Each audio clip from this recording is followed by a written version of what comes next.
Because of Winn Dixie, Chapter 21. After I got Otis convinced to come, the rest of getting ready for the party was easy and fun. Me and Gloria decided to have the party at night when it would be cooler.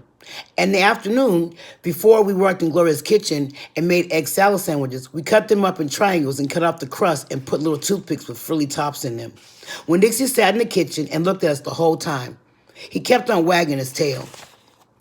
That dog thinks we're making these sandwiches for him, said Gloria Dump. When Dixie showed Gloria all his teeth. These ain't for you, she told him. But when she thought I wasn't looking, she gave Winn Dixie an egg salad sandwich without the toothpick.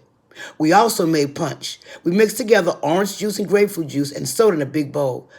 Gloria called it dump punch. She said she was world famous for it, but I'd never heard of it before.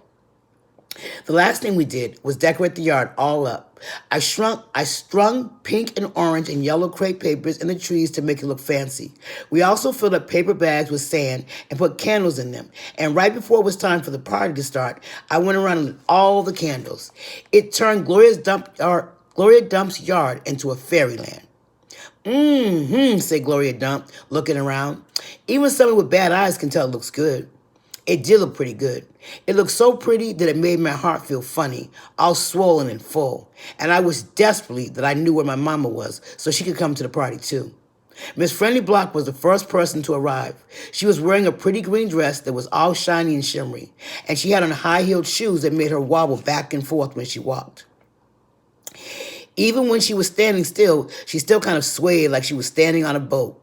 She was carrying a big glass bowl full of Little Miss lozenges. I bought a little after-dinner treat, she said, handing the bowl to me. Thank you, I said.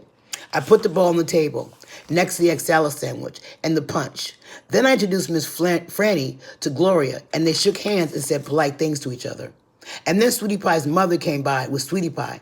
Sweetie Pie had a whole handful of pictures of dogs that she had cut out of a magazine. It's to help you with your theme, she said. You can use them to decorate. I brought tape, too. And she started going around taping the pictures of the dogs and the trees and the chairs and the table. She ain't talked about nothing but this party all day long, said her mother. Can you walk her home when it's over? I promised that I would, and then I introduced Sweetie Pie to Miss Franny and Gloria, and right after that, the preacher showed up. He was wearing a coat and tie and looked real serious. He shook Gloria Dump's hand and Miss Friendly Block's hand and said how pleased he was to meet them both. And how he'd heard nothing but good things about both of them. He patted Sweetie Pie on the head and said it was good to see her outside of church. And the whole time Winn Dixie was standing right in the middle of everybody wagging his tail so hard that I thought for sure he would knock Miss Friendly right off her high heels. Amanda Wilkinson came, and she had her blonde hair all curled up, and she looked shy and not as mean as usual.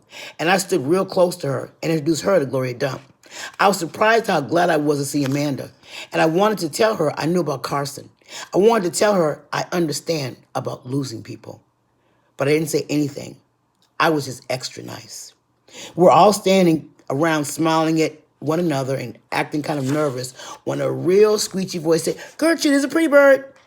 Winn Dixie's ears went straight up on his head, and he barked once and looked around. I looked too, but I didn't see Gertrude or Otis. I'll be right back, I said to everybody. Me and Winn Dixie went running around to the front of the house, and sure enough, standing there on the sidewalk was Otis. He had his guitar on his back and Gertrude on his shoulder, and in his hands he was holding the biggest jar of pickles I had ever seen in my life. Otis, I said to him, come on around the back. That's where the party is. Oh, he said, but he didn't move. He just stood there holding on to his jar of pickles. Dog, screeched Gertrude. She flew off of Otis's shoulder and landed on Winn Dixie's head.